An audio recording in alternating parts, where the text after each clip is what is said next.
উপদেষ্টা আসিফ নজরুল চরিত্রহীন ডাক্তারদেরকে নিয়ে কথা বলছে। এতে নাকি চরিত্রহীন ডাক্তারদের চরিত্র নষ্ট হয়েছে।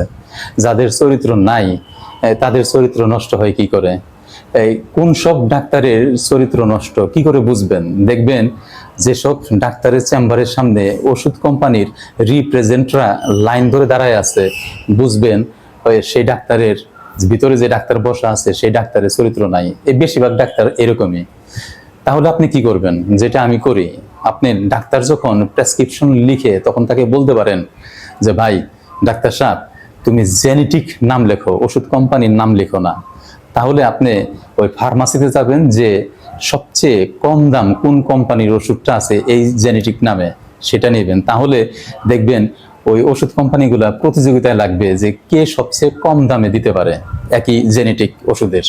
আবার আরেকটা করতে পারেন, ডাক্তার যদি জেনেটিক নাম না লিখে ওষুধের নাম লিখে, তাহলে ওষুধের নাম দিয়েও কিন্তু জেনেটিক নাম বের করা যায়।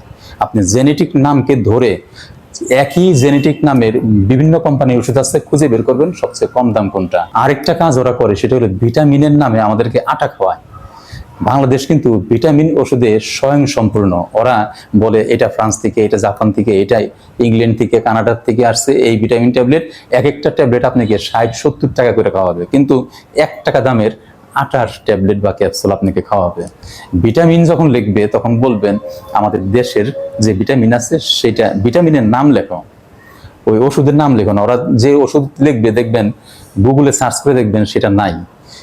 যখনই ওষুধের নাম লিখবে তখন গুগলে সার্চ দিবেন, গুগলে সার্চ দিলে সব ক্লিয়ার হয়ে যায়।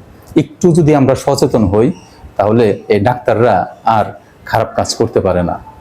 আমরা সবাই চলেন সচেতন হই, ডাক্তারদের চরিত্র আমরা ভালো করি।